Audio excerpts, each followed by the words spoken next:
Armor plating costs more, but it's so darn satisfying.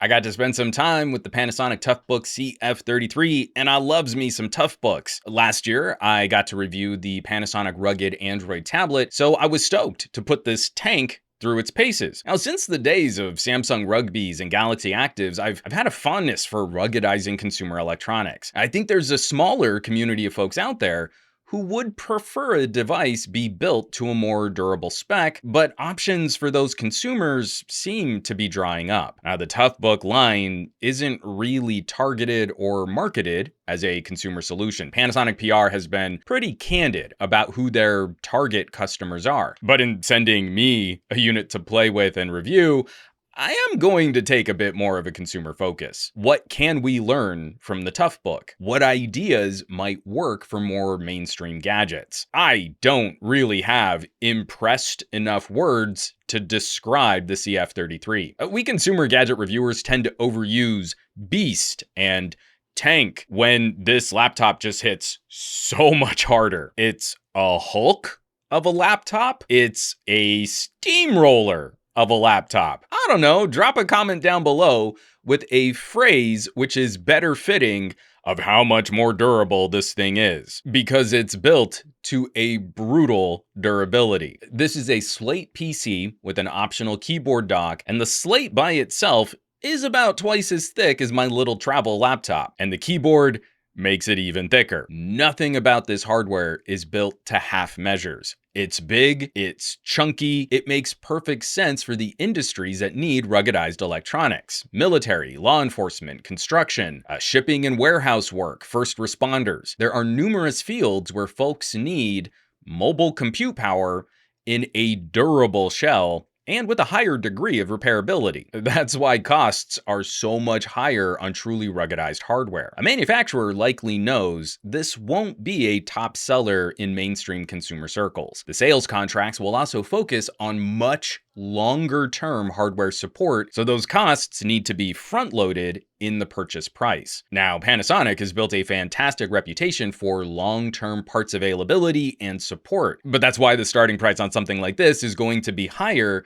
than on a computer with comparably performing internals. Trying to quantify performance is a completely different conversation here. A similarly priced gaming laptop is going to be significantly more powerful, but you're not going to use that gaming PC out in the rain with work gloves on. This CF33 is a refresh of the line, bringing 10th gen Intel to the mix. Now, the starting Core i5 moves up to a quad-core mobile chipset, Wi-Fi 6, Bluetooth 5.1, LTE support including FirstNet, more options for RAM and storage. Even the rear camera has been improved for photo quality and autofocus speed. Every bit of the detachable slate has been tweaked or refined, but the stuff that gets me excited about Toughbook is the raw adaptability. And thanks to the chunkier frame, it's a lot easier to include a bunch of different I/O and properly cover those ports with locking covers. Even with work gloves on, you can still easily pop open and access USB, Ethernet, HDMI, and a headset. It's just funny how conditioned we are by consumer laptops and tablets, because I saw the back panel and I thought, oh, hey, cool, they added a kickstand. No, that was wrong.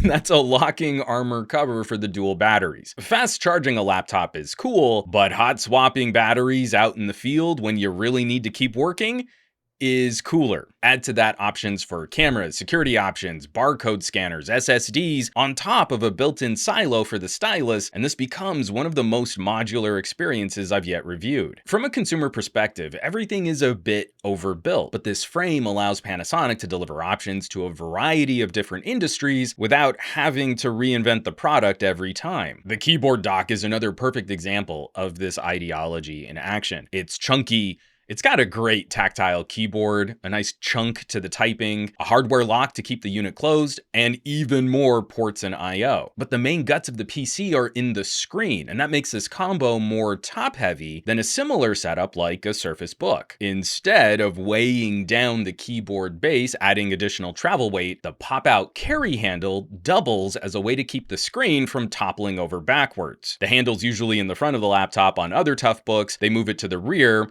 on the detachable keyboard base. So at first, it looks like more handle than you'd really need. It sticks out kind of far, but it makes laptop orientation more balanced, and you have enough clearance for a dude with big hands wearing work gloves to carry or use this setup on the go. I love this stuff. So many little discoveries when compared to normal laptops. At first glance, you'd ask, well, why would they do it like that? But then digging a little deeper, it makes a lot of sense for the folks that rely on products like this. So what can we learn from this hardware? There's an idea of this being used out in the field for years, and finding parts for it years after Panasonic stopped selling this exact model. It's not hard finding refurbed Toughbooks on Amazon, still selling 8 to 9-year-old models like the CF53. Looking up other rugged laptops though, not as many options. Some solid lower cost Chromebooks, likely aimed at students with spill resistant keyboards, and a few of those rated for drop and shock resistance, so that's pretty good. Acer also makes kind of a mid-price solution, the Enduro, at around $1,000, and some of those ideas carry over. It's a thicker frame, port covers to improve splash resistance, and some clever design tricks to keep water out of the fans. I really think it would be cool to see more of those features migrate out to other consumer lines. I'm so familiar with the limitations of working on thin books and less portable gaming notebooks. It's fun letting other uses spring to mind. Beyond a trek to the coffee shop or leaving a laptop in my hotel room while I'm working a trade show, how about taking a proper computer out to a remote shoot? Like,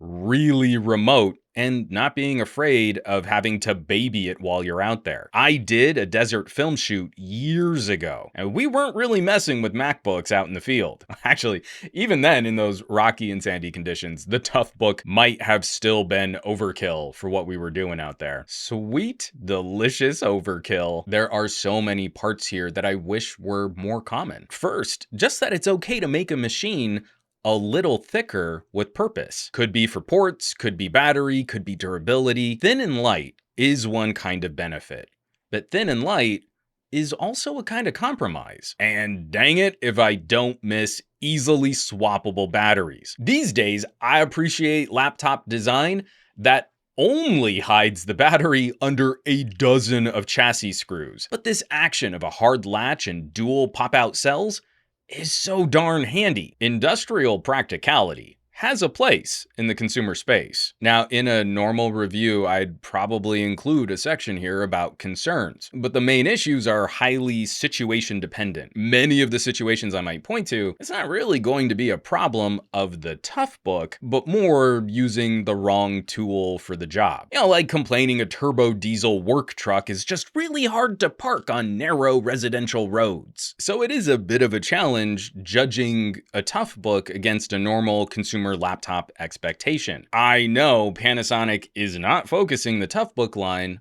on consumers, and the upfront costs are high, considering all the back-end support that has to be built into that price. But there are undoubtedly civilians out there who will appreciate what this machine represents. And to that same token, handling a solution like this, it's always an opportunity to chat about those features we wish we could have on consumer grade gear. Are you looking for more I/O, better docking and mounting options, enhanced water resistance, those hot swapping batteries? Yeah, that's pretty hot. I mean, for me, it's the hot swapping batteries.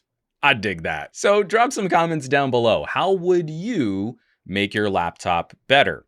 Especially if you're looking to get a bit more use out of your laptop in more than just a coffee shop or around your home. I'll of course drop some links below if you want more info on the Panasonic CF33. Maybe you could convince your company's IT department to try and grab you one.